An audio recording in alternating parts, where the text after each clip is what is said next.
शेतकरी संपाची हाक देणाऱ्या पुणतांबे गावातून पुन्हा एकदा शेतकरी आंदोलनाची मशाल पेटवण्यात येणार आहे। सरकारने आश्वासनांची पूर्तता केली नाही म्हणून देता का जाता असा इशारा सरकारला देत पुन्हा आंदोलनाचा एर्गार करण्यात आलाय। आज संक्रांतीच्या दिवशी कोर कमिटीची पुणतांबेमध्ये बैठक होणार आहे, त्यामध्ये आंदोलनाची दिशा ठरवण्यात येणार आहे। त्यांनी आश्वासन दिले, त्याच्यानंतर आम्ही त्यांना त्या कमिटीने वेळ दिला। आज 1.5 वर्ष या गोष्टीला झालेत आणि आम्ही सुद्धा थांबून राहिलो, कारण की आम्हाला माहिती होतं की लगेचच्या लगेच ह्या गोष्टी पूर्तता होण्यासारख्या नाहीये।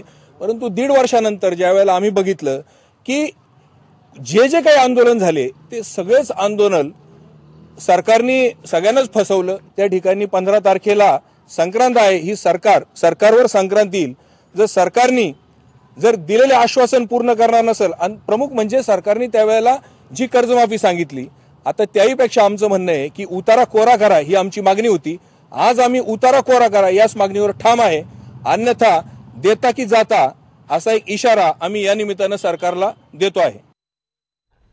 यानंतर एक ब्रेकिंग बातमी पाहणार आहोत। महागाईवर प्रश्न विचारल्यावर खासदार गांधींनी वयोवृद्ध शेतकऱ्याला दमबाजी केलेली आताची सगळ्यात महत्त्वाची बातमी आहे।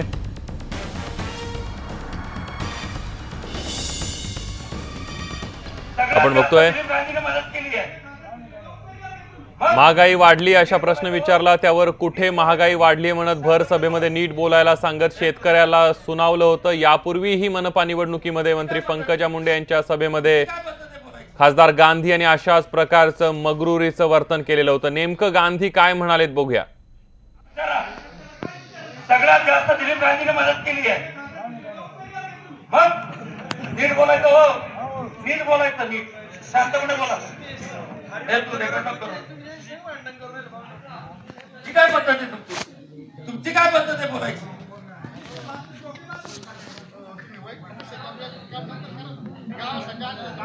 डाळ काय भाव हे म्हणतात, महागाई वाढली, डाळ काय भाव सांगा चला, डाळ काय भाव,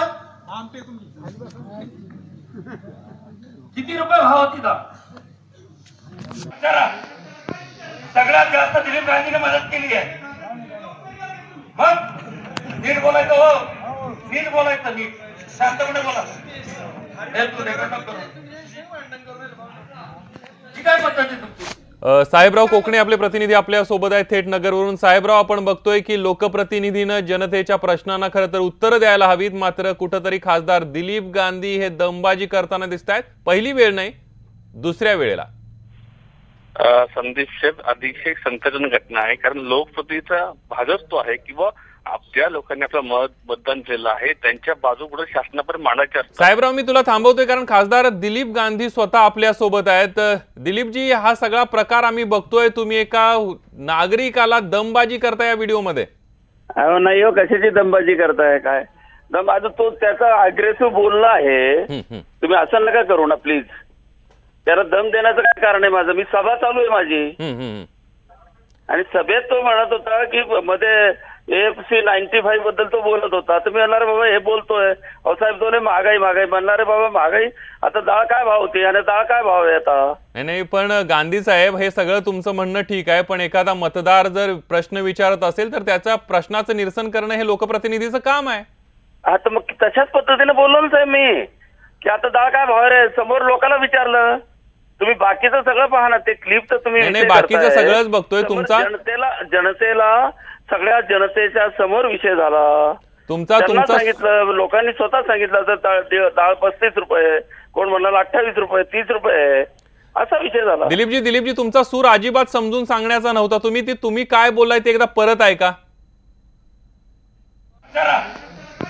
सगळ्यात जास्त दिलीप गांधीने मदत केली आहे, मग नीट बोलायचं, हो नीट बोलायचं, नीट शांतपणे बोला। दिलीपजी, तुम्ही ऐकलं, आता तुम्ही म्हणताय त्याला समजावून सांगितलं आपण, पण हा सूर तुमचा समजावण्याचा नव्हता। ठीक आहे, आता एक असं आहे की आता समजावून सांगण्याचा सूर नव्हता तर कसा होता? मी म्हणालो तुम्ही नीट बोला, मग काय चूक झालं का? हो नाही, म्हणजे मतदारसंघातल्या एका माणसाला, मतदारसंघातला मतदार आहे म्हणून त्यांनी पण योग्य पद्धतीनं बोललं तर पाहिजे की नाही? अगदी बोललं पाहिजे, पण मतदाराला किंवा तुमच्या मतदारसंघातल्या एखाद्या नागरिकाला प्रश्न विचारायचा अधिकार आहे का नाही? करून घेऊ नका, नाही प्लीज गैरसमज करून घेऊ नका. अजिबात गैरसमज नाही. जे व्हिडिओ मध्ये दिसते त्यावरच दिलीपजी तुम्हाला प्रश्न विचारला जातोय. तुम्ही अर्थ तुमच्या पद्धतीने नका काढू प्लीज. नाही हे समोर दिसतंय. आम्ही आमच्या पद्धतीने अजिबात अर्थ काढत नाहीये. हे समोर दिसतंय तेच दाखवतोय आम्ही. त्यावर प्रश्न विचारतोय. चालेल ठीक आहे धन्यवाद. आपण बघितलं दिलीप गांधी यांनी प्रश्नाचं उत्तर न देताच फोन कट केलेला आहे. एखाद्या मतदाराला तुम्हाला प्रश्न विचारायचा अधिकार नाही का या प्रश्नाच्या उत्तराला बगल देत त्यांनी फोन कट केलेला आहे. आपण बघितलं दिलीप गांधी यांनी कशा प्रकारे एक मगरुरीची भाषा जी आहे वापरलेली आहे. आणि पुन्हा एकदा आपण ऐकूया दिलीप गांधी नेमकं काय म्हणालेत या सभेमध्ये. सगळ्यात जास्त दिलीप गांधीने मदत केली आहे. मग नीट बोलायचं हो. नीट बोलायचं नीट शांतपणे बोला. ती काय पद्धत आहे तुमची काय पद्धत आहे बोलायची.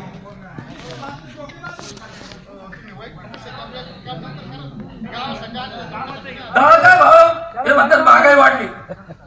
डाळ काय भाव सांगा चला. डाळ काय भाव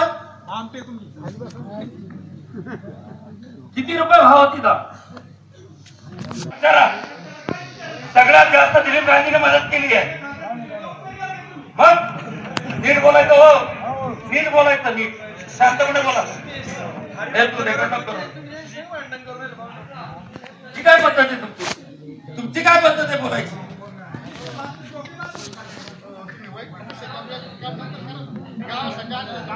डाळ काय भाव हे म्हणतात महागाई वाढली. डाळ काय भाव सांगा चला. डाळ काय भाव किती रुपये भाव होती डाळ. सगळ्यात जास्त दिलीप गांधीने मदत केली आहे. काँग्रेसचे खासदार राजीव सातव आपल्या सोबत आहेत. राजीवजी, आपण बघतोय दिलीप गांधी कशा पद्धतीनं मगरुरीची भाषा वापरतायत. या महाराष्ट्रामध्ये लोकप्रतिनिधीला मतदारांना प्रश्न विचारायचा अधिकार राहिलेला नाहीये का? काय वाटतंय तुम्हाला हे सत्ताधारी पक्षाच्या खासदाराचं वर्तन? सत्ताधारी पक्षाची जर मागच्या 4-4.5 वर्षातली जर वागणूक पाहिली असेल तर मागच्या 4-4.5 वर्षामध्ये सत्ताधारी पक्षाच्या लोकांनी ज्या पद्धतीनं शेतकऱ्यांच्या विरोधात भूमिका घेतली, मग यांच्या प्रदेशाध्यक्षांकडून शेतकऱ्यांच्या बद्दल अपशब्द वापरण्याचा मुद्दा असू शकतो, कर्जमाफीला जुमला मारण्याचा मुद्दा असू शकतो. हे सगळ्या विषयावरून एक फार क्लिअर समजतंय की हे सरकार शेतकरी विरोधी आहे आणि यांना सत्ता आल्यामुळे ते सत्तेची जी गुर्मी आलेली आहे ती लोकांच्या लक्षात आलेली आणि या सगळ्यांच्या बोलण्यामधून, भाजप शिवसेनेच्या सगळ्याच नेत्यांच्या बोलण्यामधून ही सत्तेची गुर्मी या निमित्तानं दिसते आहे. अगदी राजूजी, धन्यवाद. तुम्ही बोललात न्यूज 18 लोकमतशी. त्याबद्दल आपण बघतोय स्वाभिमानी शेतकरी संघटनेचे संस्थापक खासदार राजू शेट्टी आपल्या सोबत आहेत. शेट्टीजी, तुम्ही हा सगळे बोलणं ऐकलं असेल दिलीप गांधी यांचं. कुठंतरी प्रश्नच विचारायचा नाही मतदारांनी आणि त्याला आपण उत्तर देणार नाही, लोकांशी मगरुरीची भाषा. काय वाटते तुम्हाला यावर?